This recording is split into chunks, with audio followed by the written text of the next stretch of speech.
Hello students, welcome everyone, channel welcome সকলকে। আমরা ABTA test paper solve করছিলাম মাধ্যমিক পরীক্ষার্থীদের জন্য, 2025 মাধ্যমিক পরীক্ষার্থীদের জন্য। তো এর আগে আমরা দশম শ্রেণীর ম্যাথের বই সম্পূর্ণ সলভ করেছি, রায় মার্টিন প্রশ্নবিচিত্রা সলভ করেছি। তো এখন এবিটিএ সলভ করছি। সমস্ত সলিউশন আমাদের চ্যানেলের প্লেলিস্টে আছে। যে কোনো প্রবলেম হলে আমাদের চ্যানেলের প্লেলিস্টে গিয়ে তোমাদের প্রবলেমে সলভ করতে পারবে। এছাড়া আমরা সালের কোশ্চেন 2017 থেকে 2024 পর্যন্ত ম্যাথের সালের কোশ্চেন সম্পূর্ণরূপে সলভ করে দিয়েছি। প্লেলিস্টের সম্পূর্ণ সলিউশন তোমরা পেয়ে যাবে। আর যে কোনো প্রবলেম হলে তোমরা কমেন্টে জানাবে, যেগুলো প্রবলেম হচ্ছে তোমাদের সেগুলো আমরা সলভ করে দেবো, ঠিক আছে? তো শুরু করছি আজকের ক্লাস। দেখো, এর আগের ক্লাসে আমরা পেজ নাম্বার 761 পেজের যে ম্যাথের কোশ্চেন ছিল সেটা সলভ করেছিলাম। আজকে আমরা 802 পেজের যে ম্যাথের কোশ্চেন আছে সেটা সলভ করবো। তাহলে শুরু করছি, দেখো আজকের ক্লাস। এছাড়াও দেখো বলে রাখি, অন্যান্য ক্লাস যে ক্লাস 9, 11, 12 এরও ম্যাথের সম্পূর্ণ সলিউশন আমাদের চ্যানেলের প্লেলিস্টে পেয়ে যাবে। ক্লাস 9, 11, 12 এর ম্যাথের বইয়ের সম্পূর্ণ সলিউশন আমাদের চ্যানেলের প্লেলিস্টে পেয়ে যাবে। আজকের ক্লাস দেখো একের দাগের 1 থেকে শুরু করছি, পেজ নাম্বার 802 পেজের। বলছে 2 বছরের আসল ও সুদ আসলের অনুপাত 10:11 হলে বার্ষিক সুদের হার। 2 বছরের আসল আর সুদ আসল 10:11। তাহলে আমরা আসলটাকে 10x ধরে নিই আর সুদ আসলটাকে 11x ধরে নিই। তাহলে সুদ কত হয়ে যাবে? 11x minus 10x। তাহলে সুদ হয়ে যাচ্ছে x টাকা, এটা টাকা হবে প্রত্যেকটা, ঠিক আছে? তাহলে সময়টা কত? 2 বছর। সুদের হার চেয়েছে, আমরা ধরে নিচ্ছি যে সুদের হার r% যদি ভেবে নিই, তাহলে দেখো এইটা একটা সুদ পেলাম। আমরা অন্যভাবে এবার সুদ নির্ণয়ের সূত্র ফেলে একভাবে সুদ নির্ণয় করব। তাহলে দুটো সুদ যে হচ্ছে একই টাকার একই সময় একই সুদের হারে, তাহলে ওই দুটো সুদ সমান হবে, ঠিক আছে? তাহলে 10x টাকা আসল, 10x টাকার r% হারে 2 বছরের সুদ কত? বাই 100 এত টাকা হচ্ছে। এই শূন্য কেটে দাও, তাহলে এখানে হয়ে যাচ্ছে 2xr/10। এইটা একটা সুদ, এটা কার সঙ্গে সমান? এই যে x এর সঙ্গে সমান। তাহলে r এর মান কত হয়ে যাচ্ছে? r এর মান হয়ে যাবে কোনাকুনি গুণ করলে 10x বাই গুণ আকারে আছে এটা 2x টা, এটা কেটে গেলে 5 হয়ে যাচ্ছে। তাহলে r = 5। তাহলে সুদের হার আসছে 5%। দেখো কত সহজভাবে হয়ে গেল। দেখো প্রসেসটা দেখে নাও।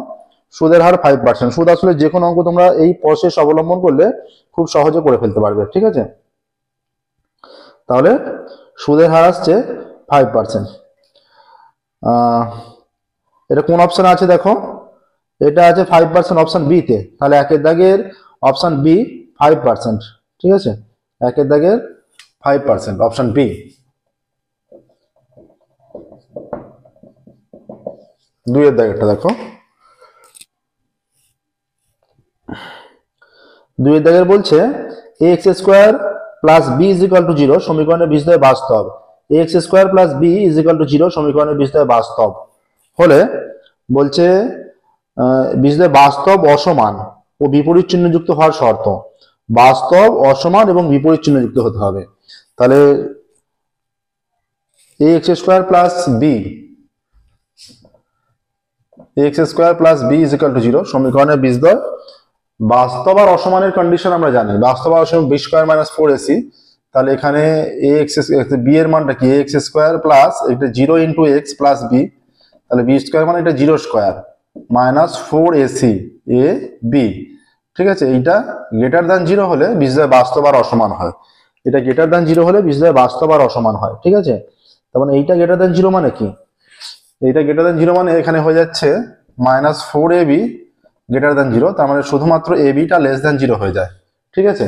শুধুমাত্র ab টা মাইনাস সরে গেলে সাইন চেঞ্জ হয়ে যায়, আমরা আগেও বলেছি। এটা দেখিয়েছি কিভাবে হয়, ঠিক আছে? তাহলে এইটা হয়ে যাচ্ছে। এবার এখান থেকে বলেছে আর একটা কন্ডিশন দেখো, বিপরীত চিহ্নযুক্ত হওয়ার শর্ত। দুটো বীজকে বিপরীত চিহ্নযুক্ত হতে হবে। তাহলে এখান থেকে আমরা কি করতে পারবো? তাহলে a × b, এবার বিপরীত চিহ্নযুক্ত হলে যে ab আসছে দেখো অটোমেটিক বীজদ্বয়ের গুণফল <0 হয়ে যাচ্ছে, ঠিক আছে? অটোমেটিক। তাহলে এটা কোন অপশনে আছে? দেখো এটা আছে, এটাও অপশন বি তে আছে, ab <0, a × b <0। এটা অপশন বি তে ab <0। তিনেরটা দেখো এখানে কিন্তু bx টা নেই, এই যে c এর জায়গায় b, এখানে একটু কনফিউশন করে দিয়েছে, ঠিক আছে? এখানটা ঠিক করে ক্যালকুলেশনটা করবে। bx টা নেই, এখানে c এর জায়গায় b বসিয়েছে, সেইভাবে নিজেদের বুঝে ক্যালকুলেশনটা করতে হবে। এরপরটা দেখো, দুটি বৃত্ত পরস্পরকে c বিন্দুতে বহিঃস্পর্শ করেছে। এরপর বলেছে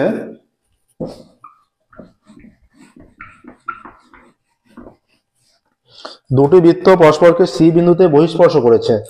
হ্যাঁ, এ বি বৃত্ত দুটির সাধারণ স্পর্শক এবং আহ,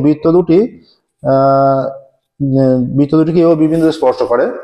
দেখো সহজ অঙ্ক দিয়েছে এইটা। স্পর্শকের চ্যাপ্টারে তোমাদের এই প্রয়োগটা আছে, এটা প্রয়োগই বলতে পারো। এই যে এ বিন্দু, এটা এ বিন্দু, এটা বি বিন্দু, ঠিক আছে। এই যে সি বিন্দুতে বহিঃস্পর্শ করেছে। এই যে এ সি বি কোণের মানটা চেয়েছে। এ সি বি কোণটা সর্বদা 90 ডিগ্রি হয়।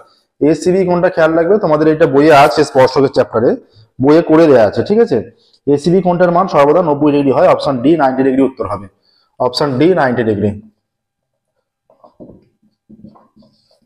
চারেরটা দেখো,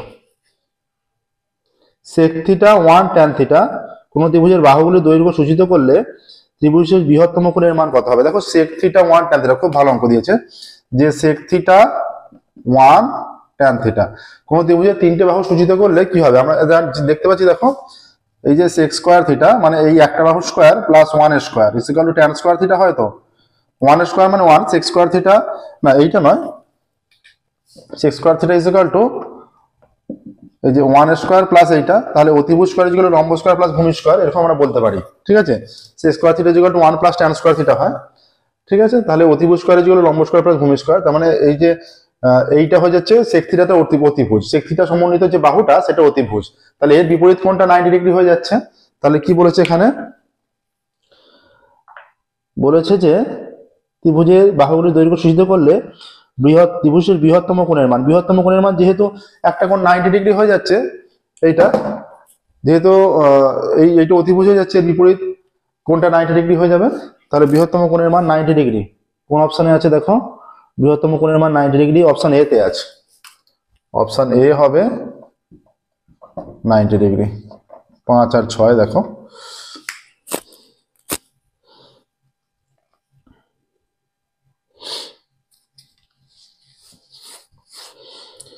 5 আর 6। 5-এর কি বলেছে দেখো, 5-এর বলেছে 8 সেমি ব্যাসার্ধ বিশিষ্ট একটি নিরেট অর্ধগোলক থেকে সর্ববৃহৎ যে শঙ্কু নেওয়া যাবে।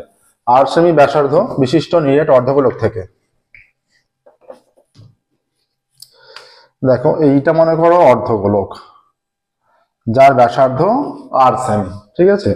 8 সেমি ব্যাসার্ধ বিশিষ্ট নিরেট অর্ধগোলক থেকে যে সর্ববৃহৎ শঙ্কু নেওয়া যাবে তার বক্রতলের ক্ষেত্রফল চেয়েছে। বক্রতলের ক্ষেত্রফল, শঙ্কুটার বক্রতলের ক্ষেত্রফল, ঠিক আছে। দেখো যে শঙ্কু নেওয়া যাবে সেই শঙ্কু, এইটা যদি আমরা একটা শঙ্কু নিতে পারি 8 সেমি ব্যাসার্ধ বিশিষ্ট শঙ্কু, সেই শঙ্কুর উচ্চতা কত হয়ে যাচ্ছে, আর হয়ে যাচ্ছে। সেই শঙ্কুটার ব্যাসার্ধ কত, আর হয়ে যাচ্ছে, ঠিক আছে। আর তির্যক উচ্চতা কত হয়ে যাচ্ছে, তির্যক উচ্চতা অতিভুজ স্কয়ার ইকুয়াল টু লম্ব স্কয়ার প্লাস ভূমি স্কয়ার, তার মানে এইটা হচ্ছে √2r হয়ে যাচ্ছে তির্যক উচ্চতা। বুঝতেই পারছো কিভাবে হচ্ছে এটা। তো এই যে উচ্চতা, ব্যাসার্ধ আর এই যে তির্যক উচ্চতা, যে এর যদি এবিসি নাম দিই, এরা একটা অতিভুজ তো গঠন করে, এটা একটা সমকোণী ত্রিভুজ গঠন করে। তাহলে AC square is equal to এই যে AB square plus BC square হয়। দেখো AC square is equal to এইটার মানও আর এইটার মানও আর, তাহলে r square plus r square, তাহলে AC square is equal to 2r square, তাহলে AC is equal to √2r হয়ে যাচ্ছে, √2r, ঠিক আছে। এবার দেখো বিষয় যেটা, এই শঙ্কুর বক্রতলের ক্ষেত্রফল যাচ্ছে। বক্রতলের ক্ষেত্রফলের সূত্র কি, শঙ্কুর বক্রতলের ক্ষেত্রফলের সূত্র পাই আর এল। তাহলে পাই আর এল সূত্র বসাও। পাই আর এল হলে পাই আর ব্যাসার্ধ, আর এল এর মান হচ্ছে √2r, তাহলে পাই, তাহলে √2 পাই আর স্কয়ার বর্গ একক, √2 পাই আর স্কয়ার বর্গ একক আসছে।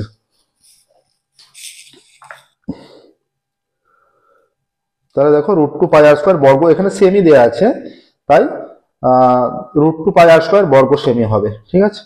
√2 পাই আর স্কয়ার বর্গ সেমি, যেখানে √2 পাই আর স্কয়ার বর্গ সেমি। এখানে দেখো √2 পাই আর স্কয়ার, দুটো অপশনে √2 পাই আর স্কয়ার আছে না, শুধু বি অপশনটা আছে, তার ডি অপশনটা হচ্ছে √2 পাই আর কিউব। তাহলে √2 পাই আর স্কয়ার অপশন বি, √2 পাই আর স্কয়ার বর্গ সেমি। তোমাদের উত্তরে বোধহয় এটা শুধু 2 আছে, শুধু 2 কখনোই হবে না। এবার নেক্সট দেখো, বলেছে প্রথম 10টি মৌলিক সংখ্যার মধ্যমা, প্রথম 10টি মৌলিক সংখ্যার মধ্যমা চেয়েছে। প্রথম 10টি মৌলিক সংখ্যার মধ্যমা কত হবে।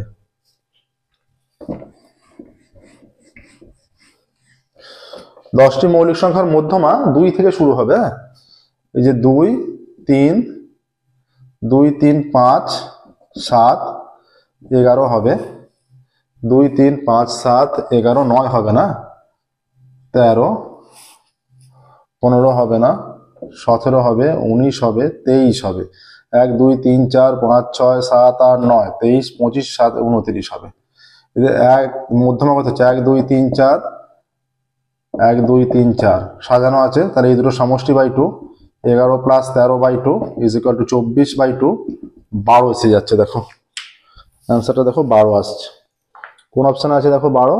12 আছে অপশান বি তে, ঠিক আছে, অপশান বি তে আছে 12, তাহলে অপশান বি 12 সঠিক উত্তর, অপশান বি 12। ঠিক আছে, দেখে নাও প্রসেসটা। একের দাগের এমসিকিউ গুলো কমপ্লিট হলো, এবার দেখো আমরা 2 এর দাগে যাব। বুঝতে পারলে এমসিকিউ গুলো? নেক্সট দেখো 2 এর দাগে যাচ্ছে।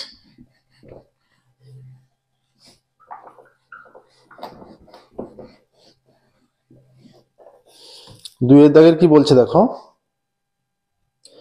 দুইয়ের দাগের বলছে বার্ষিক 8% চক্রবৃদ্ধি হারে অর্জিত সুদ ষান্মাসিক বা বছরে চক্রবৃদ্ধি সুদের পর্ব 2 হলে পি টাকার এন বছরের সমূল চক্রবৃদ্ধি ড্যাশ টাকা। পি টাকার এন বছরের সমূল চক্রবৃদ্ধি চাইছে। হ্যাঁ, পি টাকার এন বছরের সমূল চক্রবৃদ্ধি কত হবে? তাহলে দেখো পি টাকার এন বছরের সমূল চক্রবৃদ্ধি যেটা হবে দুইয়েরটা, এই যে পি ইন্টু 1 প্লাস, যেহেতু সুদের পর্ব দুটো, 6 মাস ছাড়া যেহেতু দুটো 6 মাসে 1 বছর হচ্ছে, সুদের পর্ব দুটো, ঠিক আছে, তাহলে এটা নিশ্চয়ই r/2 হয়ে যাবে। সুদের পর্ব 3টে হলে r/3 হয়ে যায়, এটা খেয়াল রাখবে।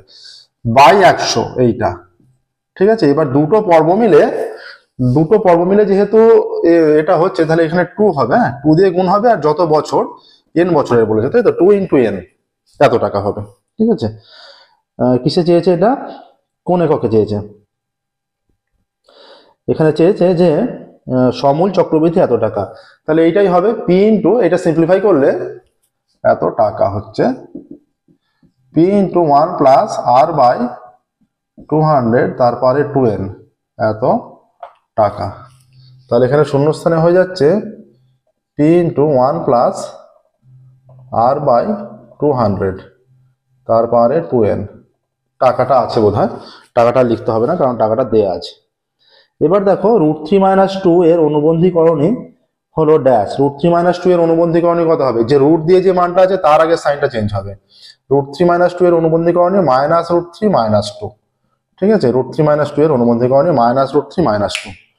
নেক্সট দেখো অর্ধবৃত্ত অপেক্ষা বৃহত্তর বৃত্তাংশস্থ কোণ। অর্ধবৃত্ত অপেক্ষা বৃহত্তর হয়ে গেলে সূক্ষ্মকোণ হয়, অর্ধবৃত্ত অপেক্ষা ক্ষুদ্রতর হলে স্থূলকোণ হয়। খুব ভালো করে খেয়াল রাখবে। অর্ধবৃত্ত অপেক্ষা বৃহত্তর বৃত্তাংশস্থ কোণ, অর্ধবৃত্ত অপেক্ষা বৃহত্তর সূক্ষ্মকোণ। 4 দেখো, ঠিক আছে, 4 দেখো। নেক্সট দেখো কি বলেছে, যে ত্রিভুজ এবিসি একটি ত্রিভুজের sin b + c/2 - cos a/2। দেখো sin b + c/2 - cos a/2, এই যে sin b + c এর মান কত? a + b + c ত্রিভুজে এবিসি ত্রিভুজে 3টে কোণ হলে a + b + c 180 ডিগ্রি, তাহলে হয়ে যাচ্ছে b + c এর মান হয়ে যাচ্ছে 180 - a, এটা সহজেই বুঝতে পারছো সবাই, -cos a/2। তাহলে এটা যদি সেপারেটলি ভাগ করি কত হয়ে যাচ্ছে? সাইন এটা 90 - a/2 cos a/2, তাহলে sin 90 - θ cos θ, তাহলে এটা হয়ে যাচ্ছে cos a/2 cos a/2। cos a/2 কেটে গিয়ে 0 হয়ে যাচ্ছে, ঠিক আছে, cos a/2 কেটে গিয়ে 0 হয়ে যাচ্ছে, এখানে 0 অ্যান্সার। দেখো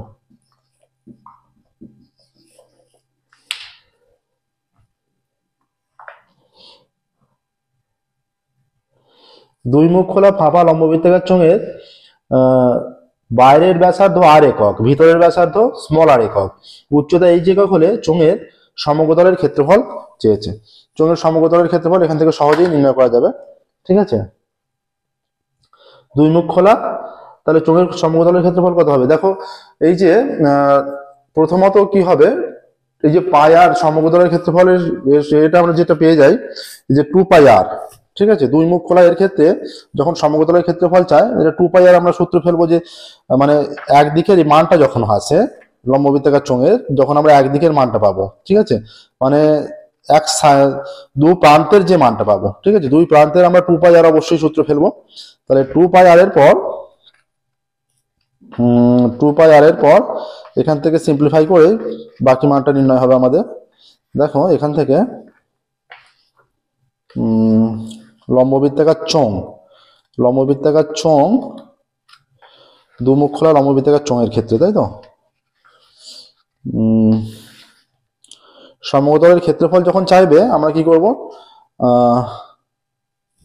দুমুখ খোলা একটা ব্যাসার্ধ আর একটা ক্যাপিটাল আর একটা স্মল আর, তাই তো, তখন হয়ে যাবে 2π, এটা হয়ে যাবে যে 2π দুটো ব্যাসার্ধ, এই যে r প্লাস আর এইচ দুটোর যেহেতু উচ্চতার সঙ্গে এলো, ঠিক আছে, 2π r প্লাস 2π প্লাস 2π এই যে বহির্ব্যাসার্ধ স্কয়ার, বহির্ব্যাসার্ধ r square minus r square, এইটা এত বর্গ একক হবে। দেখে নাও প্রসেসটা, ঠিক আছে।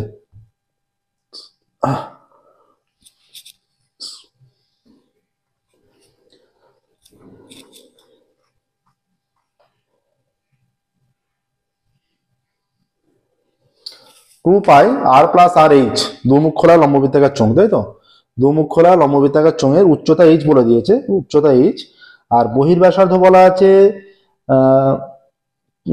ফাঁপা চোঙের বাইরের দিকের ব্যাসার্ধ আর একক, ভিতরের ব্যাসার্ধ স্মল আর একক, উচ্চতা এইচ একক হলে চোঙের সমগ্রতলের ক্ষেত্রফল হবে এত বর্গ একক, এখানটা বর্গ একক হবে, ঠিক আছে, এইটা আগেরটা দেখেছো, তাহলে এই তো বর্গ একক, এটা শূন্য স্থানে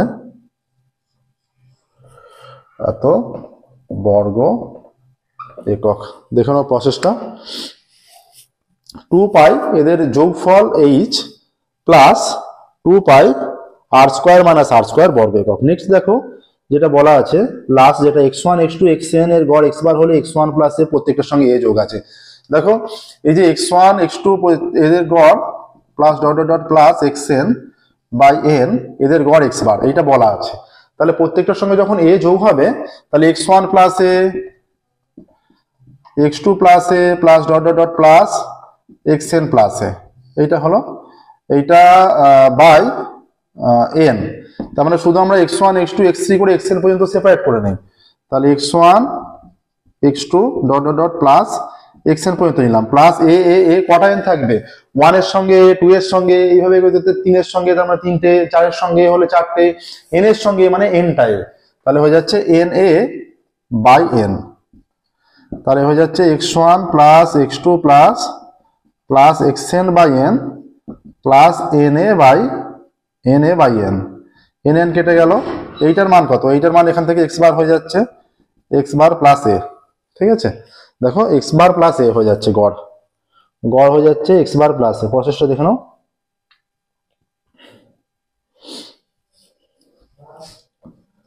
এটা x বার প্লাস a শূন্যস্থানে। এবার দেখো শূন্যস্থান পূরণ হলো, এবার সত্য মিথ্যায় যাব, সত্য মিথ্যা, 3 এর দাগের সত্য মিথ্যা।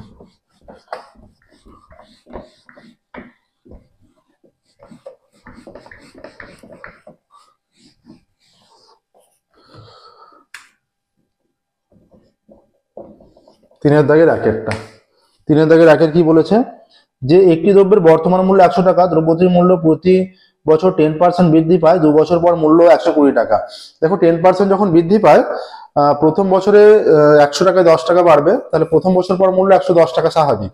এবার তার 10% মানে 110 এর 10% 11 টাকা হয়ে যায়, তোমরা নিশ্চয়ই বুঝতে পারছো, 110 এর 10% 11 টাকা, এই যে 110 এর 10% মানে 10/100, এইটা কাটলো, এইটা কাটলো, 11 টাকা হয়ে যাচ্ছে। তাহলে 2 বছর পর মূল্য হয়ে যাচ্ছে 110 প্লাস 11 121, কিন্তু এখানে 120 বলা আছে, তাই প্রথমটাই মিথ্যা হবে, ঠিক আছে। 2 এরটা দেখো, 2 এর অঙ্ক কি বলেছে, 2 এর বলা আছে যে x proportional yz, y proportional zx হলে z একটি অশূন্য ধ্রুবক, x প্রপোর্শনাল yz এবং y প্রপোর্শনাল zx, আচ্ছা x প্রপোর্শনাল yz আছে, আবার y প্রপোর্শনাল zx আছে। কিরকম আছে লেখাটা দেখো, এটা আছে x proportional yz, y proportional zx, x proportional yz, y proportional zx, ঠিক আছে। আচ্ছা, তাহলে দেখো এখানে বলে দিচ্ছে তাহলে জেড একটি ধ্রুবক বলে দিচ্ছে। তাহলে এখান থেকে যদি আমরা এটা k1 নিই তাহলে x is equal to k1 yz আর y is equal to k2 zx যদি নিই, এই মানটা যদি ওখানে পুট করি x is equal to k1 into k2 y এর মানটা zx, ঠিক আছে, zx ইন্টু z, x কেটে যাচ্ছে, তাহলে z square is equal two z এর মানটা দেখো শুধুমাত্র k1 k2 দিয়ে আসছে, তাহলে z এর মানটা root over of k1 k2 দিয়ে আসছে, তখন জেডটাকে আমরা ধ্রুবক বলতে পারি এই ক্ষেত্রে, ঠিক আছে। সব কি কারণ z এর মানটা এখানে k1 k2 ধ্রুবক এবং z এর মানটাও যে আসছে সম্পূর্ণ k1 k2 দিয়ে, তাহলে আমরা z এর মানটাকে ধ্রুবক বলতে পারি। এটা z ধ্রুবক বলে দিয়েছে, তাহলে সেটাকে আমরা সত্যই বলবো, ঠিক আছে। এরপর দেখো বলেছে সমদ্বিবাহু ট্রাপিজিয়ামের 4টি শীর্ষবিন্দু দিয়ে একটি বৃত্ত আঁকা সম্ভব। সমদ্বিবাহু ট্রাপিজিয়ামের সমদ্বিবাহু ট্রাপিজিয়াম, দেখো আমরা কি জানি বৃত্তস্থ ট্রাপিজিয়াম সমদ্বিবাহু ট্রাপিজিয়াম, বৃত্তস্থ ট্রাপিজিয়ামটা সমদ্বিবাহু, তার মানে বৃত্তস্থ ট্রাপিজিয়াম সমদ্বিবাহু ট্রাপিজিয়াম মানে এই যে ট্রাপিজিয়াম যেটা বৃত্তস্থ হলে সেটা তবেই সমদ্বিবাহু হয়, তাহলে সমদ্বিবাহু মানেই আমরা ঘুরিয়ে বৃত্তস্থ বলতে পারবো, 4টি শীর্ষবিন্দু দিয়ে যাবে, তাহলে এটা সত্য। চারেরটা দেখো, চারের কি বলেছে, চারের বলেছে যে কোসেক থিটা প্লাস কট থিটা এর অনন্যক হলো cosec theta minus cot theta. দেখো আমরা কি জানি, তাহলে বলছে কোসেক থিটা প্লাস কট থিটা, তার মানে এইটা বলতে চাইছি কোসেক থিটা প্লাস কট থিটার অনন্যক cosec theta minus cot theta, তাহলে এদের গুণফলটা 1 আসছে কি দেখো, এটা কোনাকুনি গুণ করে দিলে এই যে cosec theta plus caught theta into cosec theta minus cot theta is equal two কি আসছে cosec square theta minus cot square theta, cosec square theta minus cot square theta 1, তাহলে এদের গুণফলটা যেহেতু 1 আসছে আমরা এদের অনন্যক বলতেই পারি, তাহলে সত্য।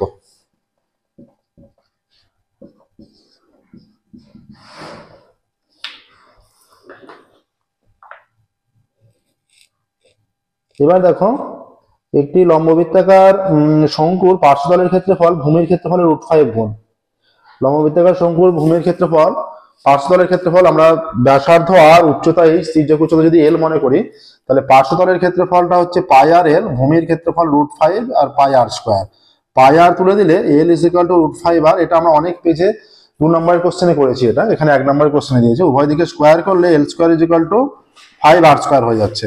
এবার দেখো আমরা শঙ্কুর ক্ষেত্রে জানি l square is equal to r square plus h square হয়, তাহলে l square is equal to r square plus h square is equal to 5 r square, r স্কোয়ারটাকে ডান দিকে নিয়ে গেলে 5 r square minus r square is equal to h square হয়ে যাচ্ছে, তাহলে 4 আর square is equal to h square হয়ে যাচ্ছে, উভয় দিকে রুট করলে 2 r is equal to h, 2 r is equal to h হয়ে যাচ্ছে। এবার কিসের অনুপাত চেয়েছে দেখো, এখানে অনুপাত চেয়েছে যে উচ্চতা ও ব্যাসার্ধের অনুপাত এইচ আর আর এর, তাহলে এইচ বাই আর কত হচ্ছে, কোনাকুনি গুণ করলে যাতে মিলে যায়, এটা তাহলে 2 আসছে, তবে 2 আর আসছে কোনাকুনি গুণ করলে এইচ, তাহলে এইচ ইস টু আর 2:1 আসছে, 2:1, তাই তো দেখো 2:1, তাহলে এইচ ইস টু আর এখানে কি বলেছে, এখানে বলেছে 1:2, তাহলে আমাদের আসছে 2:1 কিন্তু বলেছে 1:2, তাহলে মিথ্যা।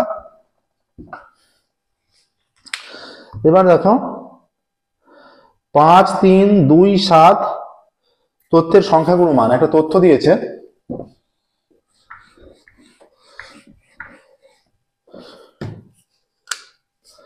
5 3 2 7, আর কি আছে 5 3 2 7 5 9 3 8 5, 5 9 3 8 5, সংখ্যাগুরু মান মানে কিন্তু যে মানটা সবচেয়ে বেশি বার আছে, যে মানটা সবচেয়ে বড় সে মানটা নয়, সংখ্যাগুরু মান যে মানটা সবচেয়ে বেশি বার আছে সেটা সংখ্যাগুরু মান। এখানে দেখো যদি সাজিয়ে নাও নেও 1টা 2টো 3টে 5 আছে বোঝাই যাচ্ছে, হ্যাঁ 9 বলা আছে, 9 শুধুমাত্র একবার আছে, তাহলে যেটা বলা আছে অবশ্যই মিথ্যা, কারণ এখানে 5 সবচেয়ে বেশি বার আছে, 3 দুবার আছে, তাহলে 5 সংখ্যাগুরু মান দেখেই বোঝা যাচ্ছে, না সাজিয়েও আমরা দেখেই বলতে পারছি, আর 9 শুধুমাত্র একবারই আছে, 9 সংখ্যাগুরু মান বলা আছে, তাই এটা অবশ্যই মিথ্যা, ঠিক আছে।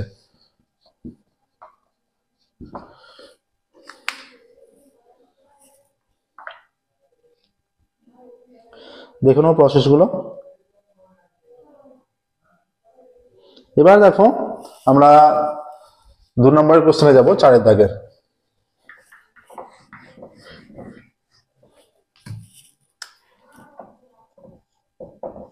চার দাগের 1 কি বলছে দেখো, 4 দাগে বলছে শতকরা বার্ষিক সরল সুদের হার কত হলে কোনো টাকার 10 বছরের সুদ আসলে 2/5 হবে। সহজ অঙ্ক দেখো, সুদ আসলে 2/5, তাহলে আমাদের এখানে সুদ আসল ধরে নিতে হবে। ধরি সুদ আসল ইজ ইকুয়াল টু x টাকা, ঠিক আছে, সুদ আসল x টাকা ধরে নিচ্ছি। ধরি সুদ আসল x টাকা, তাহলে সুদ কত হবে, সুদ আসলে 2/5, অতএব সুদ পেয়ে যাচ্ছি x ইন্টু 2/5 এত টাকা সমান 2x/5 টাকা। তাহলে সুদ আসল থেকে সুদ জানি, সুদ আসল আর সুদ জানি, আসলটা আমরা অনায়াসে বের করে নিতে পারবো। অতএব আসল ইজ ইকুয়াল টু সুদ আসল x মাইনাস 2x/5 এত টাকা, ঠিক আছে। এবার দেখো এখান থেকে আমরা শুধুমাত্র বিয়োগটা করব, এখান থেকে বিয়োগ করলে আমাদের আসল বেরিয়ে যাবে, তাই তো। এখান থেকে বিয়োগটা করব, বিয়োগটা কত হচ্ছে 5 লসাগু, 5 লসাগু হয়ে যাচ্ছে 5x মাইনাস 2x এত টাকা, হয়ে যাচ্ছে 3x/5 টাকা।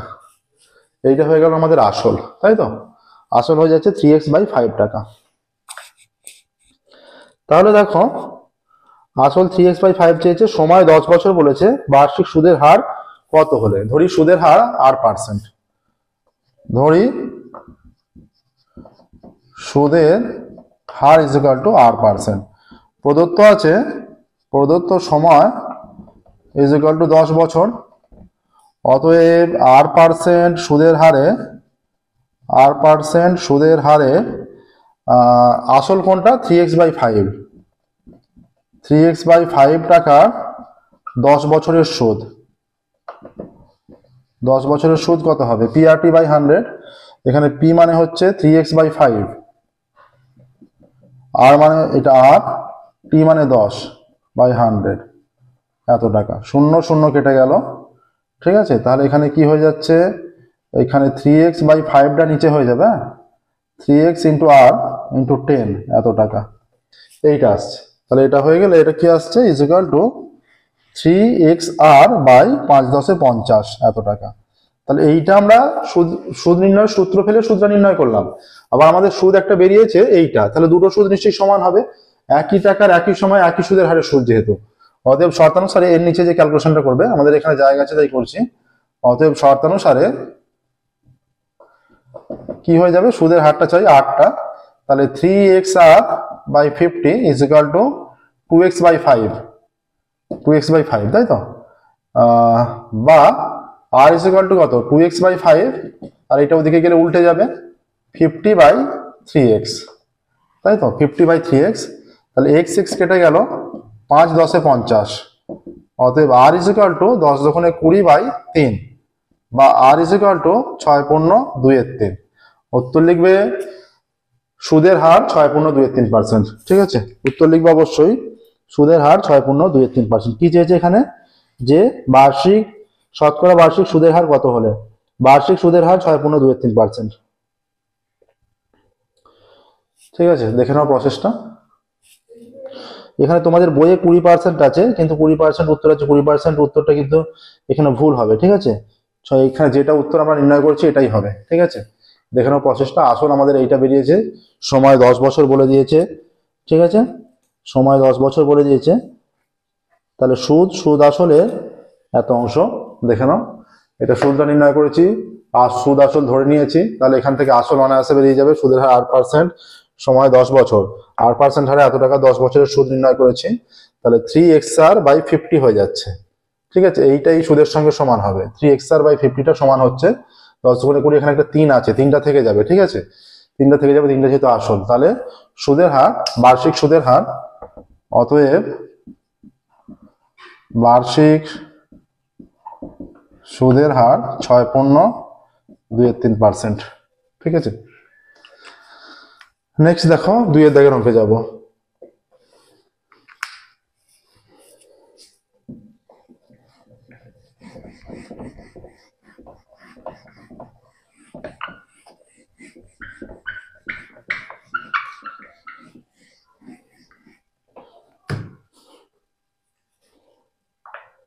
আচ্ছা, পি টাকার বার্ষিক 8% চক্রবৃদ্ধি হার সুদে, পি টাকার বার্ষিক 8% চক্রবৃদ্ধি হার সুদে এক্স বছরের সমূল চক্রবৃদ্ধি কত হবে যদি চক্রবৃদ্ধি সুদ প্রতি 4 মাস অন্তর দেয়? আচ্ছা, আসল পি টাকা, আসল ইজ ইকুয়াল টু পি টাকা, তাই তো? আসল পি টাকা, তাহলে সুদের পর্ব কটা হবে? 4 মাস অন্তর সুদ দেয় মানে সুদের পর্ব 3, তাই তো? সুদের পর্ব ইজ ইকুয়াল টু 3, কারণ 3টে 4 মাসে 1 বছর হচ্ছে, সুদের পর্ব 3 এখানে, ঠিক আছে? এবার দেখো আর কি বলেছে, চক্রবৃদ্ধি সুদের হার 8%,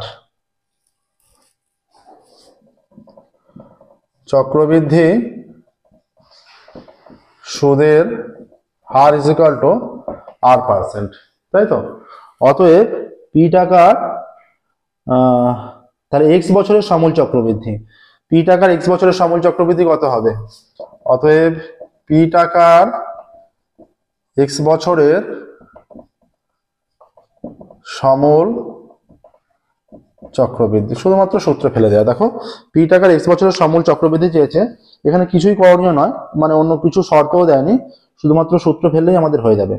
এখানে কি সমূল চক্রবৃদ্ধি পি ইন্টু 1 প্লাস, 3টে যেহেতু পর্ব, আগেরটায় 2টা পর্ব ছিল 2 দিয়ে ভাগ করেছিলাম, এখানে 3টে পর্ব 3 দিয়ে ভাগ হবে, r/3/100 পাওয়ারে 3টে পর্ব 3 ইন্টু কত বছর বলেছে? x বছর, 3 ইন্টু এক্স, এত টাকা। সিম্পলিফাই করলে পি ইন্টু 1 প্লাস r/300 তার পাওয়ারে 3x, এত টাকা, ঠিক আছে? পি ইন্টু 1 প্লাস r/300 তার পাওয়ারে 3x টাকা।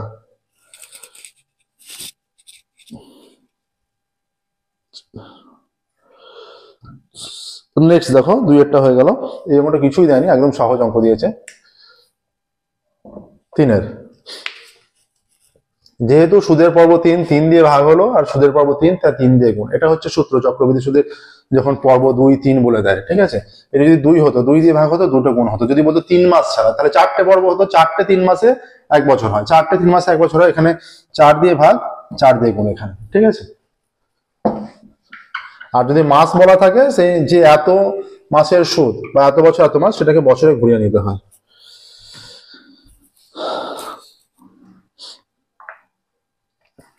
দেখো আমরা প্রত্যেকদিন ক্লাসে কিছু স্টুডেন্টের নাম উল্লেখ করে থাকি, যে সমস্ত স্টুডেন্ট আমাদের কমেন্টের মাধ্যমে সাপোর্ট করে থাকে বা সাজেশনের মাধ্যমে সাপোর্ট করে, সেই সমস্ত স্টুডেন্টের কিছু নাম উল্লেখ করে থাকি। সেরকম আজকেও আমরা ক্লাসে কিছু স্টুডেন্টের নাম নেব, যে সমস্ত স্টুডেন্ট আমাদের ক্লাস সাপোর্ট করে আছে। সেই সমস্ত স্টুডেন্টের মধ্যে উল্লেখযোগ্য হলো জিৎ দাস, সেই সমস্ত স্টুডেন্টের মধ্যে উল্লেখযোগ্য জিৎ দাস, সৌমাল্য ময়রা, জিৎ দাস, সৌমাল্য ময়রা, দীপেন্দু বেরা, ঠিক আছে? এদের অসংখ্য ধন্যবাদ আমাদের সাপোর্টে থাকার জন্য। তো এদের মতো তোমরাও আমাদের চ্যানেল সাপোর্ট করো, এদের মতো তোমরাও আমাদের বিভিন্ন কমেন্টের মাধ্যমে, সাজেশনের মাধ্যমে জানাতে থাকো কিভাবে আমাদের চ্যানেলের ইমপ্রুভ করা যায়, ঠিক আছে?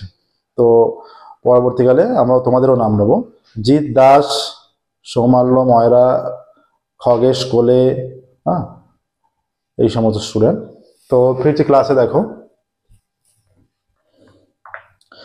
নেক্সট বলেছে 4 দাগের 3-এরটা, 4 দাগের 3-এরটা কি বলেছে? 4 দাগের 3-এরটা বলেছে কি শর্তে 2x square 5 into x minus a plus 10 সমীকরণ একটি বীজ শূন্য হবে। সমীকরণটা কি আছে? 2x square plus 5 into 2x square plus 5 into x minus a plus 10, এই সমীকরণ একটা আছে। তাহলে অবশ্যই সমীকরণের একটি বীজ শূন্য হবে, ইট ইজ ইকুয়াল টু 0 হতে হবে, ইট ইজ ইকুয়াল টু 0। অতএব 2x square plus 5x minus 5a plus 10 is equal two 0, বা 2x স্কোয়ার প্লাস, এখানটা গুণ করে নিলাম আমরা, ঠিক আছে? 2x স্কোয়ার 5 প্লাস এটা 10 মাইনাস 5a যদি আমরা লিখি, তাহলে সমীকরণের একটি বীজ শূন্য হবে। ধ্রুবক পদ যদি না থাকে তখন একটি বীজ অবশ্যই শূন্য হবে, ধ্রুবক পদ থেকে যদি 0 করে দিই, সমীকরণের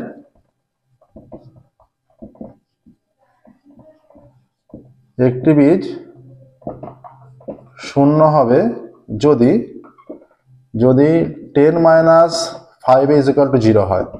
অতএব -5a ইজ ইকুয়াল টু -10, এটা কেটে গেল। অতএব 5a ইজ ইকুয়াল টু 10 বা a ইজ ইকুয়াল টু 10/5, অতএব a ইজ ইকুয়াল টু 2। তাহলে a এর মান 2 হলে উত্তর লিখবে a এর মান 2 হলে সমীকরণে একটি বীজ শূন্য হবে, a এর মান 2 হলে অবশ্যই সমীকরণে একটি বীজ শূন্য হবে, এটা উল্লেখ করবে।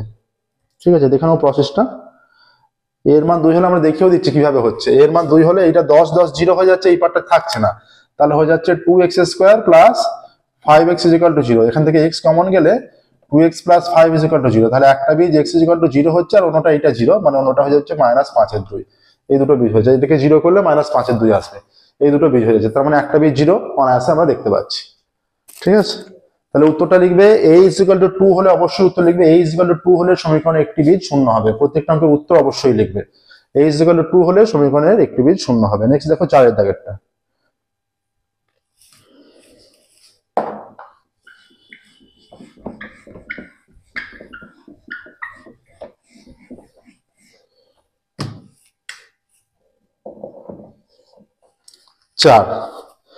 চার কি বলেছে? 4 এখানে বলে দিয়েছে 3x - 5y by 3x plus 5y is equal to half হলে আর একটা মান বলেছে, তা এর মান কত? 3x - 5y by 3x plus 5y is equal to half বলা আছে। ঠিক আছে, এটা বলা আছে। তাহলে দেখো আমরা এখান থেকে যদি কোনাকুনি গুণ করে দিই বা যোগভাগ প্রক্রিয়া কাজে লাগাচ্ছি, 3x - 5y plus 3x - 5 x by y এর মানটা আমরা নির্ণয় করব, x বাই y এর মানটা নির্ণয় করব। ঠিক আছে, বা কোনাকুনি গুণ করে দিই, কোনাকুনি গুণ করে দিলে, বা এটা 3x plus 5y is equal to 6x minus 10y। অতএব 3x minus 6x is equal to minus 10y minus 5y, বা minus 3x is equal to minus 15y, minus minus কেটে গেল, বা x by y is equal to 15/3। ঠিক আছে, এটা কেটে গেলে 5/1, অতএব x by y is equal to 5/1। আমরা ধরি x ইজ ইকুয়াল টু 5 কে এবং y ইজ ইকুয়াল টু কে অশূন্য ধ্রুবক, কে অশূন্য ধ্রুবক যদি মনে করি, তাহলে x আর y এর ভ্যালু পেয়ে গেলাম। এবার দেখো, যেহেতু এটা ধ্রুবক কনস্ট্যান্ট, তাই আমরা এটা কেটে দিতে পারবো, ওপর নিচ কাটতে পারবো। তাহলে এবার কিসের মান চেয়েছে? অতএব 3x square minus 5y square by 3x square plus 5y square. অতএব 3x square minus 5y square by 3x square plus 5y square. 3 into x এর মান কত?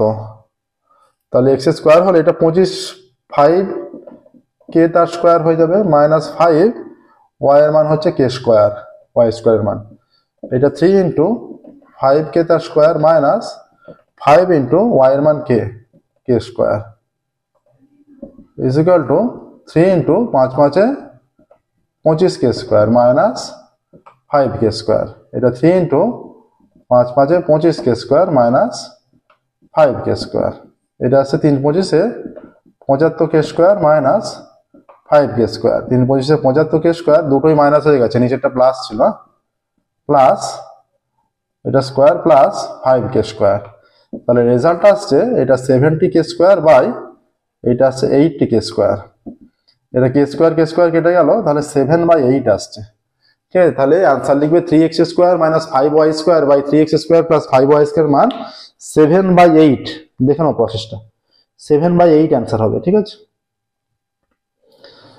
এটা অ্যান্সারটা অবশ্যই লিখবে, প্রত্যেকটা 2 নম্বরের অঙ্কের অ্যান্সার অবশ্যই লিখবে যে 3x square minus 5y square by 3x square plus 5y square মান 7/8 অবশ্যই উল্লেখ করবে।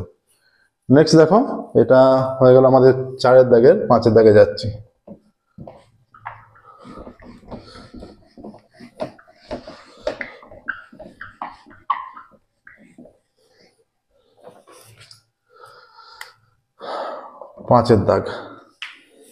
পাঁচের দাগের কি বলেছে দেখো,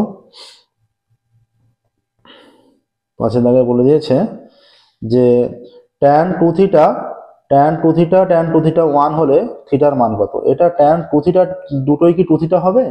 দুটোই টু থিটা না, একটা টু থিটা, দুটোই টু থিটা হওয়া সম্ভব না, একটা টু থিটা আর একটা থ্রি থিটা হবে সম্ভবত। ঠিক আছে, কোশ্চেনটা একটু ভুল আছে। ট্যান টু থিটা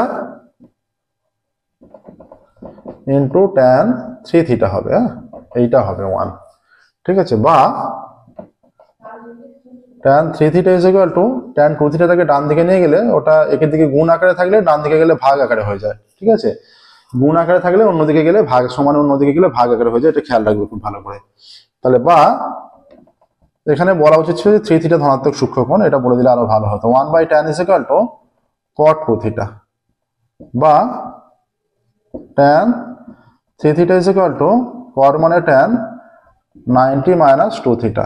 উভয় দিক দিয়ে যদি আমরা tan তুলে দিই, three theta is equal to 90 minus 2 theta, বা three theta plus 2 theta is equal to 90 degree, বা 5 theta is equal to 90 degree, বা theta is equal to 90 degree by 5, বা theta is equal two 18 degree.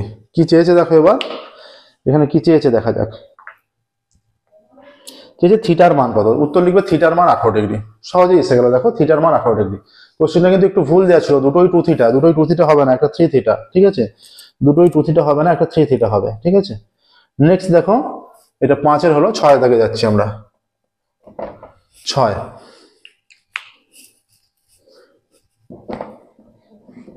6 কি বলছে দেখো, 6 বলা আছে যে 35 মিটার ও 50 মিটার উঁচু দুটি স্তম্ভের মধ্যে দূরত্ব 20 মিটার, ওদের শীর্ষ দুটির মধ্যে দূরত্ব নির্ণয় করো।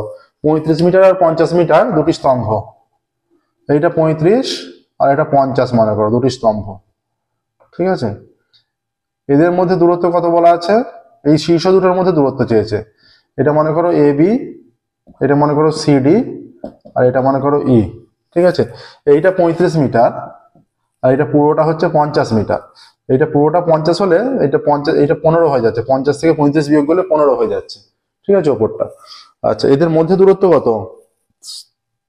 এদের মধ্যে দূরত্ব বলেছে 20 মিটার, এটা 20, এটা 20।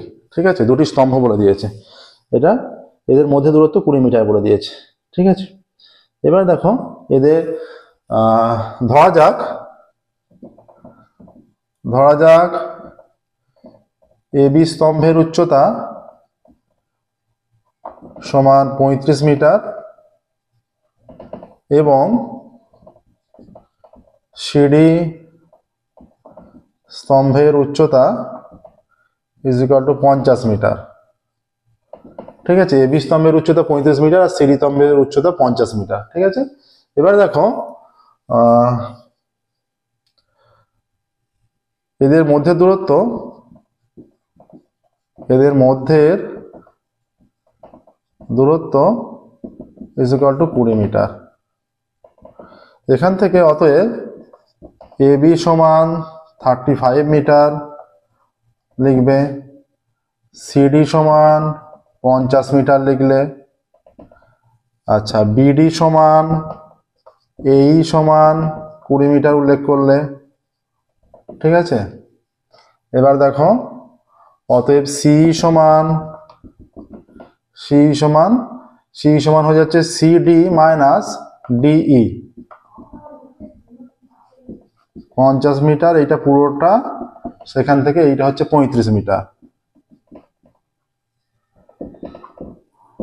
সমান 15 মিটার। এবার দেখো অতএব ত্রিভুজ, কোনো কিছু কোন উল্লেখ ধরা দরকার নেই। এই যে এ সি ই একটি সমকোণী ত্রিভুজ, ত্রিভুজ এ সি ই একটি সমকোণী ত্রিভুজ, তাই তো? এ সি একটি সমকোণী ত্রিভুজ, এই সমকোণী ত্রিভুজ থেকে পাই, তাহলে এইটা তো সমকোণ, এ সি সমকোণী ত্রিভুজ যা কোণ A E C is equal to 90 degree, এইটা সমকোণ। তাহলে অতএব ত্রিভুজ এ সি থেকে পাই, এ সি ই থেকে পাই, কি পাচ্ছি আমরা? অতিভুজ স্কয়ার, মানে AC square is equal to লম্ব স্কয়ার সি স্কয়ার প্লাস এ স্কয়ার, লম্ব স্কয়ার প্লাস ভূমি স্কয়ার। তাহলে এসি স্কয়ার, সি কত? সি হচ্ছে 15 স্কয়ার, আর এই হচ্ছে 20, 20 স্কোয়ার, বা AC square is equal two 15 15 225 plus 400, বা AC square is equal two 625 এলো। তাহলে এসি কত হবে? অতএব AC is equal two plus minus 25, পজিটিভটা গ্রাহ্য, অতএব এসি ইজ ইকুয়াল টু 25 এলো। হ্যাঁ, লিখবে স্তম্ভ দুটির শীর্ষদ্বয়ের মধ্যে দূরত্ব 25 মিটার। অ্যান্সার এসে গেছে, দেখো এই প্রসেসে নির্ণয় করতে হবে। স্তম্ভ দুটির শীর্ষদ্বয়ের মধ্যে দূরত্ব 25 মিটার, স্তম্ভ দুটির শীর্ষদ্বয়ের মধ্যে দূরত্ব 25 মিটার, খুব সহজভাবে নির্ণয় হয়ে যাবে। দেখো স্তম্ভ দুটির শীর্ষদ্বয়ের মধ্যে দূরত্ব 25 মিটার, ঠিক আছে। নেক্সট দেখো পরের অঙ্কে যাব। এইটা 6 দাগের হয়ে গেল, এবার 7 দাগে যাচ্ছে। এই যে চিত্রগুলো অঙ্কন করবে অবশ্যই স্কেল পেন্সিল ইউজ করে চিত্র অঙ্কন করবে। চিত্রগুলো যে অঙ্কন করবে অবশ্যই স্কেল পেন্সিল ইউজ করে চিত্র অঙ্কন করবে, ঠিক আছে। এটা 6 দাগেরটা হলো। এবার আমরা 7 দাগের অঙ্কে যাচ্ছি। 7 দাগের অঙ্ক কি বলেছে দেখো।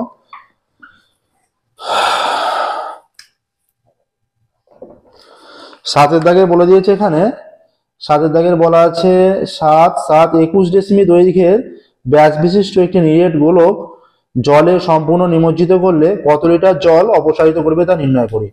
তাহলে লিটার মানে এটা ডেসিমিতে রাখতে হবে, কারণ আমরা জানি ঘন decimetre is equal two litre. তাহলে ডেসিমিটার রেখে তাহলে আয়তন নির্ণয় করতে হবে। তাহলে নিরেট গোলকের ব্যাস 21 ডেসিমি, তাই তো।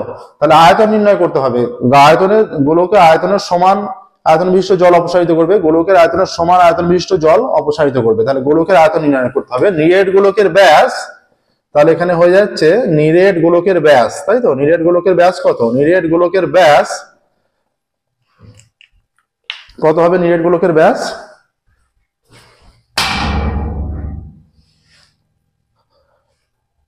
নিরেট গোলকের ব্যাস 21 ডেসিমি। নিরেট গোলকের ব্যাস 21 ডেসিমি, তাই তো। এখানে বলেছে নিরেট গোলকের ব্যাস 21 ডেসিমি। তাহলে ব্যাসার্ধ কত? অতএব নিরেট গোলকের ব্যাসার্ধ ইজ ইকুয়াল টু 21/2 ডেসিমি। নিরেট গোলকের ব্যাসার্ধ 21/2 ডেসিমি, তাই তো। এবার দেখো তাহলে নিরেট গোলকের আয়তন বের করো। আয়তন যেটা হবে সেই আয়তনের সমান আয়তন বিশিষ্ট জল অপসারিত করবে। তাহলে অতএব নিরেট গোলকের আয়তন, নিরেট গোলকের আয়তন is equal to 4/3 pi r cube. আচ্ছা, পাইয়ের মানটা আমরা বসিয়ে দিই। 4/3 পাই, পাইয়ের মান 22/7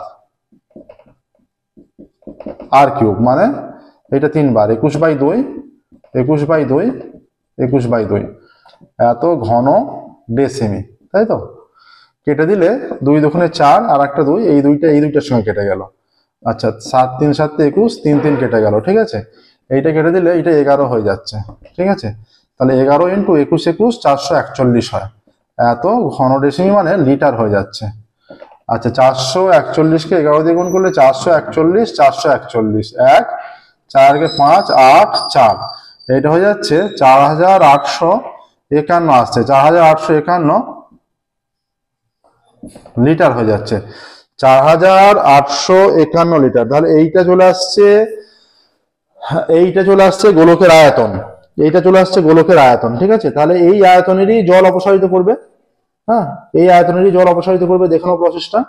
তাহলে কি বলেছে এখানে, কি চেয়েছে যে কি গোলকটি সম্পূর্ণ নিমজ্জিত করলে কত লিটার জল অপসারিত করবে। অতএব গোলকটি তার আয়তনের সমান আয়তন বিশিষ্ট জল অপসারিত করবে, এটা স্বাভাবিক। অতএব গোলকটি, যেমন উত্তরটা লিখছি দেখো, প্রত্যেকটা অঙ্কের উত্তর লিখবে। এটা আমরা উত্তর লিখছি। গোলকটি 4800, এখানে আর খেয়াল রাখবে ঘন decimetre is equal two litre হয়। এত লিটার জল অপসারিত করবে, ঠিক আছে। গোলকটি এত লিটার জল অপসারিত করবে। 7 হয়ে গেল। দেখো সহজ অঙ্ক ছিল। 8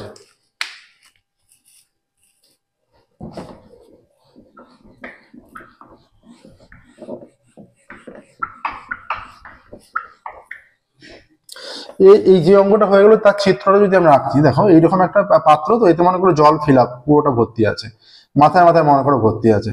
এবার এই যে একটা গোলক যদি এতে ডোবানো হয়, এই যে জল, এইটা যেই ডোবানো হবে এর সমান আয়তনে জল উপচে পড়ে যাবে দুদিক দিয়ে।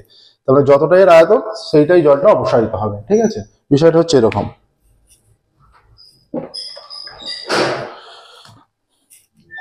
আটেরটা কি বলেছে দেখো।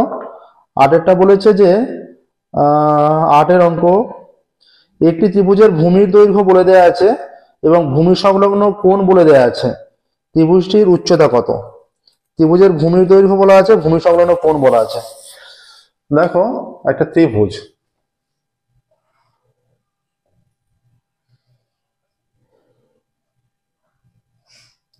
একটা মনে করো 30 ডিগ্রি আর একটা 60 ডিগ্রি। ভূমির দৈর্ঘ্য কত বলা আছে? আচ্ছা, এইটা এবিসি ত্রিভুজ, এবিসি ত্রিভুজ, ঠিক আছে। আচ্ছা, ভূমি কত? 16√3, আর ভূমি সংলগ্ন কোণ হচ্ছে 30 ও 60 ডিগ্রি হলে ত্রিভুজের উচ্চতা। এইটা 30 ডিগ্রি আর এটা 60 ডিগ্রি, তাহলে নিশ্চয়ই এটা কোণ কত হবে? এটা 90 ডিগ্রি হয়ে যাবে। দেখো এটা বুঝতে পারছো নিশ্চয়ই যে একটা কোণ 30 ডিগ্রি আর একটা কোণ 60 ডিগ্রি হয়ে গেল। আর এখানে ভূমির দৈর্ঘ্য কত বলে দিয়েছে? ভূমির দৈর্ঘ্য 16√3, এটা ভূমির দৈর্ঘ্য 16√3। এবার দেখো যেহেতু এটা 90 ডিগ্রি আছে, 90 ডিগ্রি এটা অতিভুজ হয়ে যাচ্ছে, 90 ডিগ্রি বিপরীত বাহুটা, ঠিক আছে। তার মধ্যে একটা ভূমি একটা লম্ব হয়ে গেলে অতিভুজ বলে দেওয়া আছে। তাহলে এখান থেকে আমরা অতিভুজ যেহেতু আমরা জেনে গেছি, কি চেয়েছে এখানে? লম্ব চেয়েছে, তাই তো? লম্ব চেয়েছে। লম্ব ইকুয়াল টু, যদি এখান থেকে আমরা লম্ব অঙ্কন করি, এটা লম্ব যদি হয়ে যায়, ঠিক আছে, এটা লম্ব হয়ে গেলে দেখো এবার প্রথমত আমরা এই ত্রিভুজের সাপেক্ষে যে লম্ব যদি পেয়ে গিয়ে থাকি, এটা 90 ডিগ্রি। আচ্ছা, তাহলে এই লম্ব জানলে দেখো এই ভূমিটা জানি আমরা, তাহলে এই দুটো বাহু আমরা নির্ণয় করতে পারবো। তাহলে প্রথমত দুটো বাহু আমরা কিভাবে নির্ণয় করব? দেখো উচ্চতা যেহেতু আমাদের এখানে শুধুমাত্র ভূমিটা বলা আছে, কি কি উল্লেখ করা আছে? একটি ত্রিভুজের ভূমির দৈর্ঘ্য বলা আছে 16√3 এবং ভূমি সংলগ্ন দুটো বলে দেওয়া আছে, দুটো কোণ বলে দেওয়া আছে, শুধুমাত্র বাহু বলা নেই, কিন্তু দুটো কোণ শুধুমাত্র বলা আছে। তাহলে দেখো এখান থেকে আমরা যে এই ত্রিভুজের সাপেক্ষে বা এর সাপেক্ষে যখন নির্ণয় করব, এর সাপেক্ষে এটাকে ভূমি, এটাকে এর সাপেক্ষে এই যে 90 ডিগ্রির সাপেক্ষে, এবার 90 ডিগ্রির সাপেক্ষে এটা অতিভুজ হয়ে যাচ্ছে, তাই তো? 90 ডিগ্রির সাপেক্ষে অতিভুজ বিপরীত বাহু, এটাকে ভূমি আর এটাকে লম্ব ধরে যদি করি, তাহলে এই 30 ডিগ্রি কোণ কত হচ্ছে? তাহলে যখন এইরকম কোণটা হয়ে যাচ্ছে, যদি আমরা এইভাবে ভেবে নিই, এটা 90 ডিগ্রি, তাহলে এইটা হচ্ছে 16√3, ঠিক আছে। এইটা মনে করো 30, এইটা মনে করো 60 যদি হয়ে যায়, তাহলে এইটার মান কত হবে? তাহলে সাইন এটা 30 ডিগ্রি হয়ে যায়, সাইন 30 হয়ে যায় লম্ব বাই অতিভুজ। লম্ব মানে এইটা, হ্যাঁ, এইটা লম্ব মানে এটা যদি এবিসি হয়, লম্ব বাই অতিভুজ, তার মানে হয়ে যাচ্ছে A B by 16√3 sine 30, A B by 16√3। চিত্রটাকে আমরা একটু অন্যভাবে অঙ্কন করছি, আমাদের বুঝতে সুবিধা হবে। দেখো চিত্রটাকে আমরা যদি এইভাবে করে নিই, এবিসি এইভাবে করে নিচ্ছি, এইটা মনে করো 30 ডিগ্রি, এইটা হচ্ছে এটা 16√3, এইটা মনে করো ভূমি। যদি আমরা ঘুরিয়ে আঁকি, এইটাকে ঘুরিয়ে ভাবলে বুঝতে পারবো, ঠিক আছে। এটা হচ্ছে 60 ডিগ্রি, তাহলে যেমন নাম আমরা সেরকমই দিচ্ছি, হ্যাঁ। এটা হচ্ছে বি, এটা এ, এটা সি, ঠিক আছে। এবার দেখো ত্রিভুজ এবিসি এর সাইন 30 ইজ ইকুয়াল টু লম্ব বাই অতিভুজ, তাই তো? তার মানে এটা হয়ে যাচ্ছে এসি বাই 16√3, সাইন 30 মানে half, is equal to A C by 16√3। তাহলে এটা হয়ে যাচ্ছে এসি ইজ ইকুয়াল টু 8√3, তাহলে এসি হয়ে যাচ্ছে 8√3, ঠিক আছে, এটা 8√3।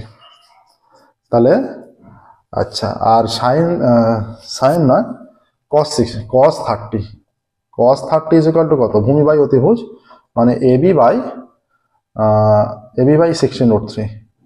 তাহলে cos 30 মান কত? √3/2 এবি বাই 16√3, এইটা 8 হয়ে গেল। তাহলে এবি ইজ ইকুয়াল টু হয়ে যাচ্ছে 24, ঠিক আছে।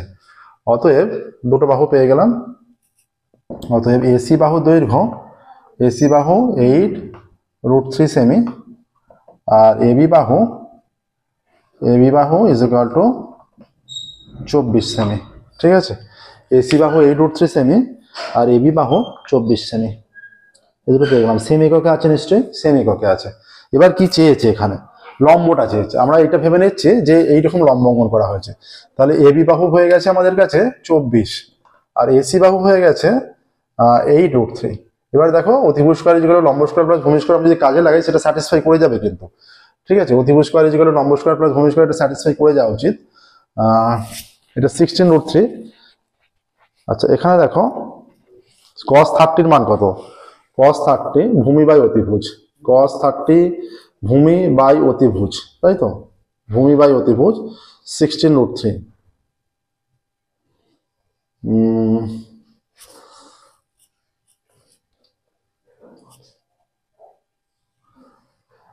এটা হয়ে যাচ্ছে cos 30, এটা এবি, এবি হচ্ছে এখানে ভূমি, ভূমি বাই অতিভুজ এসি, এসি এটা 2 2 কেটে গেল। আচ্ছা এটা দুটোর উৎত্রিগুণ হয়ে 3, 3 আসছে 24 চলে আসছে, 3 আসছে 24 আসছে। তাহলে এখানে যেটা হচ্ছে 24 76 16 16 কত আসছে, যদি এসে থাকে। এবার দেখো আমরা কি জানি একটা কন্ডিশন, যে সদৃশতার কন্ডিশন থেকে, সদৃশতার কন্ডিশন থেকে আমরা একটা জানি যে যদি লম্ব এটা অঙ্কন করে দেওয়া যায়, যে লম্ব এটা অঙ্কন করে ফেলা হয় যদি, যে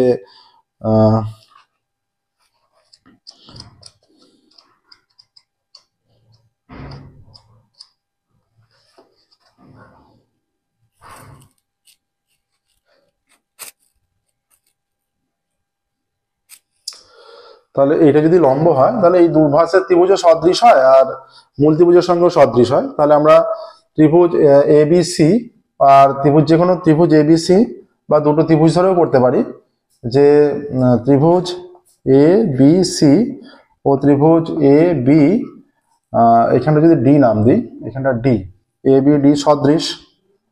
তাহলে কি নিতে পারবো আমরা, এই সমকোণের বিপরীত বাহু হয়ে যাচ্ছে 24 আর এর বিপরীত বাহু হয়ে যাচ্ছে 16√3, তাই তো। এবার এই কোণটা দুটোতেই আছে, এইটা দুটোতেই আছে যেহেতু ছোট ত্রিভুজের সাপেক্ষে এটা হচ্ছে এডি মানে উচ্চতাটা, আর এর সাপেক্ষে 8√3, √3 কেটে দাও, 8 দুগুণে 16 2, এটা কেটে যাচ্ছে 12, তাহলে এডি ইজ ইকুয়াল টু 12 হয়ে যাচ্ছে। দেখে নাও প্রসেসটা। উত্তর লিখবে যে উত্তর লিখবে উচ্চতা হবে, ত্রিভুজের উচ্চতা হবে 12 সেমি, ত্রিভুজের উচ্চতা 12 সেমি। এখানে দেখে নাও প্রসেসটা, ত্রিভুজের উচ্চতা হবে 12 সেমি, ঠিক আছে। এখানে লিখবে ত্রিভুজের উচ্চতা হবে 12 সেমি, দেখে নাও প্রসেসটা। ত্রিভুজের উচ্চতা হবে, লিখবে ত্রিভুজের উচ্চতা হবে 12 সেমি, ঠিক আছে।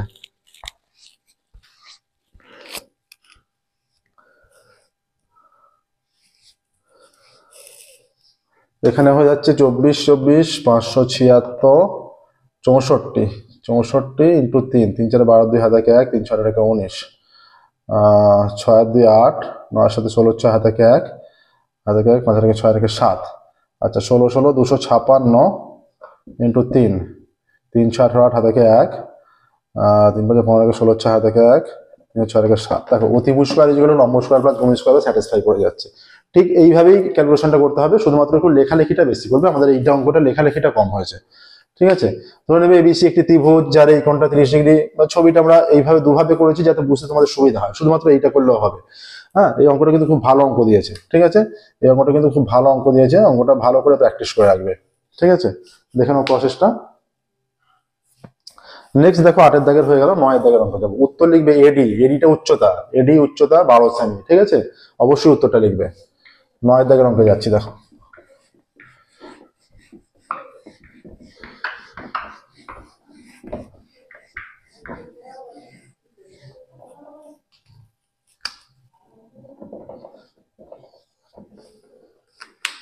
নয় দাগের কি বলেছে, 9 দাগের বলে দিয়েছে 9 9 9 ও কেন্দ্রবৃত্তে এবি একটি জ্যা, বি বিন্দুতে পিটি স্পর্শক, ও কেন্দ্রবৃত্তের এবি জ্যা, বি বিন্দুতে পিটি স্পর্শক এবং এ বি টি 54 ডিগ্রি।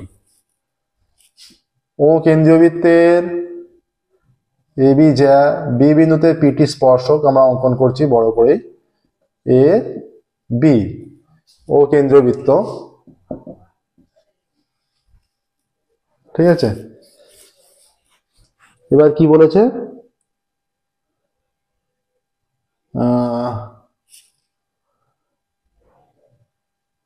বি বিন্দুতে পিটি স্পর্শক এ বি টি 54 ডিগ্রি, এ বি টি, আচ্ছা এ বি আমরা টি যদি এখানে দিই, এটা এ বি টি 54 ডিগ্রি হয়ে যাচ্ছে, এ বি টি,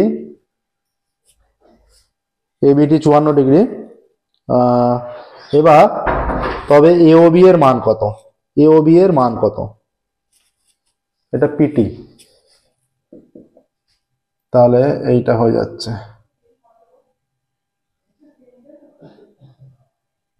এইটা।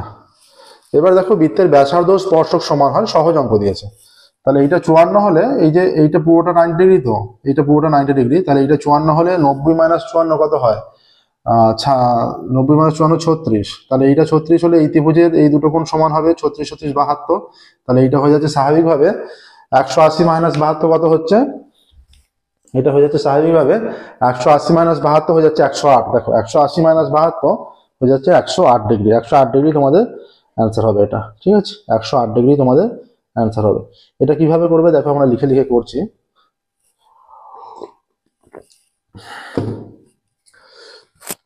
দেখো এখানে বলে দিয়েছে যে ও কেন্দ্রবৃত্তে এবি যা বি বিন্দুতে পিটি স্পর্শক, ও কেন্দ্রীয় বৃত্তে এবি যা বি বিন্দুতে পিটি স্পর্শক, ও কেন্দ্রবৃত্তে এবি যা বি বিন্দুতে পিটি স্পর্শক, এই যে পিটি, ঠিক আছে, এটা পিটি স্পর্শক, ঠিক আছে। আচ্ছা ও কমা এ এবং ও কমা বি যোগ করলাম, আগের অঙ্কটা এইভাবে লিখে করলে ভালো হতো, এইভাবে লিখেই করবে, ঠিক আছে, ও কমা এ ও কমা বি যোগ করলাম। এবার কি বলেছে, এ বি টি 54 ডিগ্রি, কোণ A B T is equal to 54 degree, ঠিক আছে। আচ্ছা আমরা জানি, কি জানি যে ওবি মানে ব্যাসার্ধ স্পর্শকের উপর লম্ব হয়, ওবি পিটি এর উপর লম্ব, তাহলে তার মধ্যে এই কোণটা 54, অতএব কোণ O B A is equal to 90 degree minus 54 degree, তাহলে এইটা হয়ে যাচ্ছে 36 ডিগ্রি। অতএব ত্রিভুজ এ ও বি এর ও এ সমান ও বি, কারণ কি একই বৃত্তের ব্যাসার্ধ, এরা একই বৃত্তের ব্যাসার্ধ তাই সমান, তাহলে ও এর বিপরীত বাহু ও বি এ সমান O A B is equal to 36 degree. কি কারণে, একটা ত্রিভুজের দুটো বাহু সমান হলে তাদের বিপরীত কোণগুলো সমান হয়, এইটা আর এইটা সমান, কারণ এরা একই বৃত্তের ব্যাসার্ধ, তাহলে এদের বিপরীত কোণগুলো সমান হবে। অবশিষ্ট একটা ত্রিভুজের তিনটে কোণের সমষ্টি 180, তাহলে এ ও বি এ কোণের মান কত হবে, অতএব ত্রিভুজ এ ও বি এর কোণ A O B is equal to 180 degree minus 36 plus 36 is equal to 180 minus 36 plus 36 72 degree is equal to 108 degree. Answer লিখবে এ ও বি কোণের মান 108 ডিগ্রি, ঠিক আছে। অ্যান্সার লিখবে এ ও বি কোণের মান 108 ডিগ্রি, ঠিক আছে। বলেছে এ ও বি কোণের মান কত, এ ও বি কোণের মান 108 ডিগ্রি। নেক্সট দেখো, এটা 9 হয়ে গেল, 10 অঙ্কে যাচ্ছে। প্রত্যেকটা অঙ্কের উত্তর কিন্তু অবশ্যই লিখবে, উত্তর লেখা যেন বাদ না যায়। নেক্সট দেখো কি বলেছে, একটা চিত্র দেয়া আছে, চিত্রে ডি সমান্তরাল বিসি, চিত্রটা অঙ্কন করছি, এ বি সি ডিই,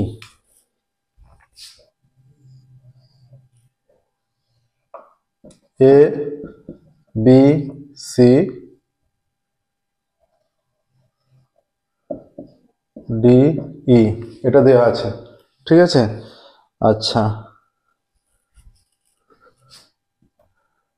এইটা সমান্তরাল,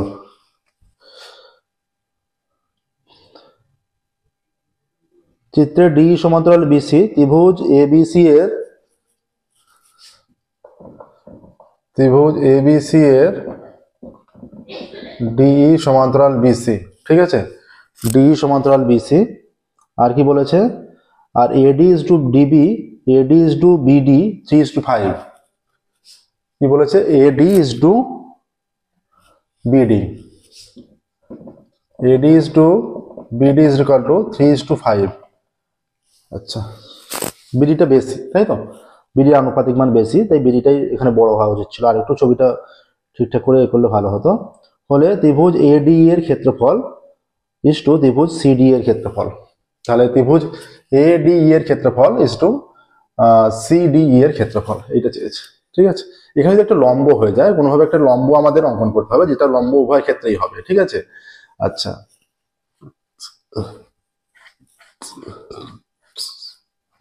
তাহলে দেখো এটা সমান্তরাল যেহেতু হয়ে যাচ্ছে, তাহলে অতএব A D by B D is equal to A D by B D A E by E C হবে। অতএব এই, অতএব A E by E C is equal to 3/5 হবে। ঠিক আছে, এই বাই ইসি 3/5 হবে। এখন যদি একটা এখানে লম্ব থাকে কোনোভাবে, উভয়ের ক্ষেত্রফল অনুপাত চেয়েছে, এরকম একটা লম্ব যদি হয়ে যায় যে এখানে এইচ উভয়ের উপর লম্ব হবে, এটা যদি লম্ব হয়ে যায়, এটা এইচ।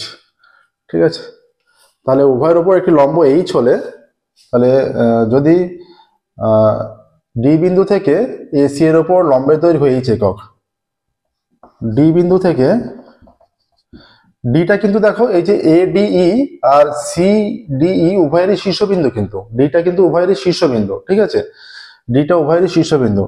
ডি বিন্দু থেকে এসি এর উপর লম্ব এইচ একক। ঠিক আছে, লম্ব এইচ একক, এটা লিখে নিলে। ডি বিন্দু থেকে এসি এর উপর লম্ব এইচ একক। অতএব ত্রিভুজ এডিই ইজ টু ত্রিভুজ সিডিই। অতএব ত্রিভুজ এডিই এর ক্ষেত্রফল ইজ টু ত্রিভুজ সিডিই এর ক্ষেত্রফল। এডিই কত? হাফ ইন্টু এইচ ইন্টু এই is to half into H into C. Half H তুলে দাও, এই ইজ টু সি হচ্ছে। এইচটা কিন্তু উভয়ের ক্ষেত্রেই লম্ব হয়ে যাবে, এইচটা উভয়ের ক্ষেত্রেই লম্ব হিসাবে এখানে গ্রাহ্য হবে। ঠিক আছে, এইচটা উভয়ের ক্ষেত্রেই লম্ব হিসাবে গ্রাহ্য হবে। তাহলে এইটা কত হয়ে যাচ্ছে? এটা 3:5 হয়ে যাচ্ছে। তাহলে 3:5, তাহলে 3:5 আসছে। দেখো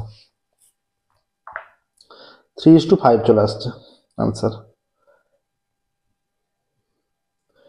নেক্সট দেখো, একটু 10-এর হয়ে গেল, 11টাই দেবো।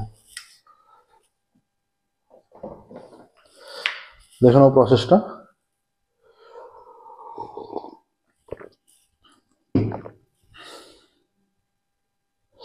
এগারোটা কি বলেছে? ও কেন্দ্রবৃত্তের এ বি ও সিডি যা দুটি কেন্দ্র থেকে সমদূরবর্তী, এ ও বি 60 ডিগ্রি এবং সিডি 6 সেমি হলে বৃত্তটির ব্যাসার্ধের দৈর্ঘ্য কত? একদমই সহজ অঙ্ক।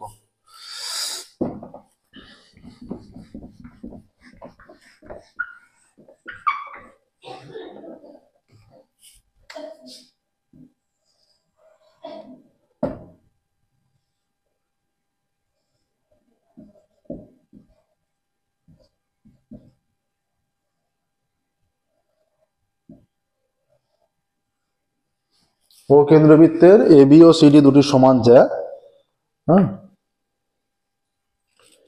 যা দুটি কেন্দ্র থেকে সমদূরবর্তী, এ ও বি 60 ডিগ্রি আর সিডি 6।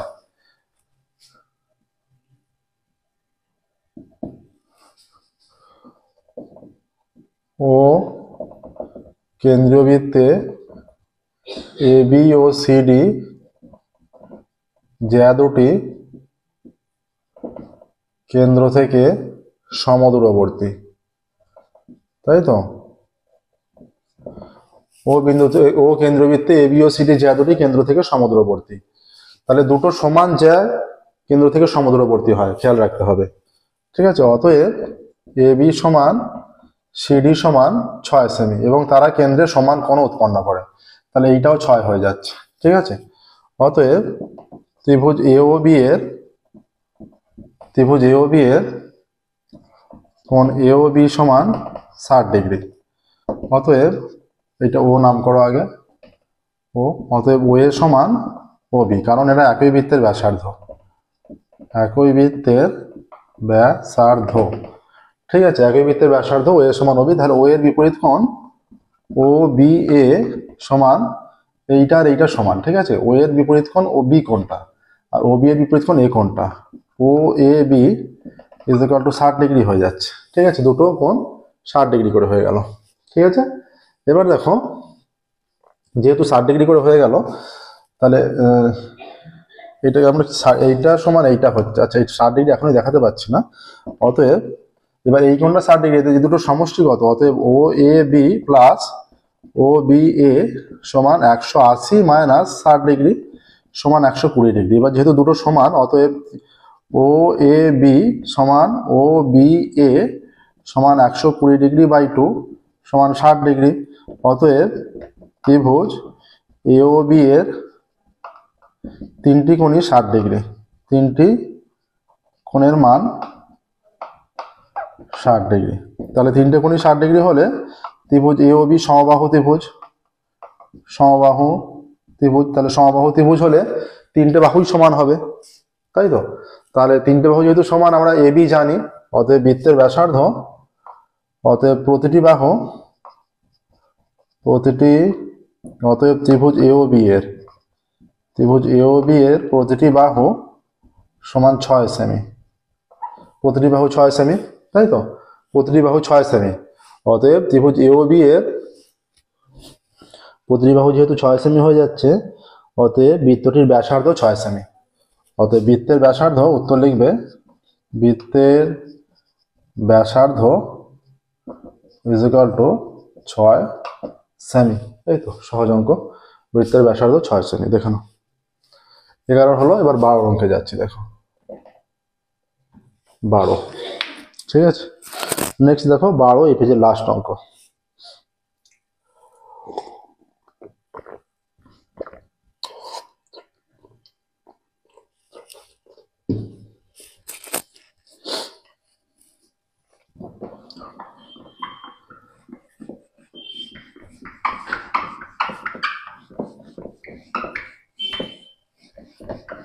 লাস্ট অঙ্ক কি বলেছে দেখো, বলে দিয়েছে একটি পরিসংখ্যা বিভাজনের যৌগিক গড় ও মধ্যমা বলা আছে। আচ্ছা, পরিসংখ্যা বিভাজনের যৌগিক গড় আর মধ্যমা বলা আছে, আমরা যৌগিক গড় ও মধ্যমা যে একটা সূত্র জানি, ঠিক আছে। পরিসংখ্যা বিভাজনের যৌগিক গড় ও মধ্যমা যথাক্রমে পরিসংখ্যা বিভাজনের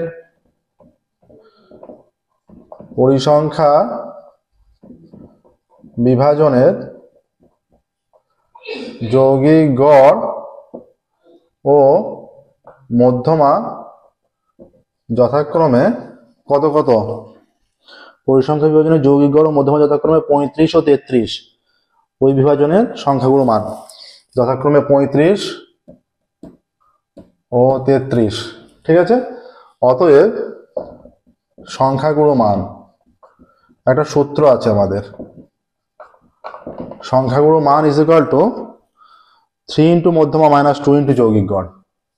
তাহলে 3 ইন্টু মধ্যমা মানে 3 ইন্টু 33, আগে সূত্রটা আমরা লিখছি, দেখো 3 ইন্টু মধ্যমা মাইনাস 2 ইন্টু যৌগিক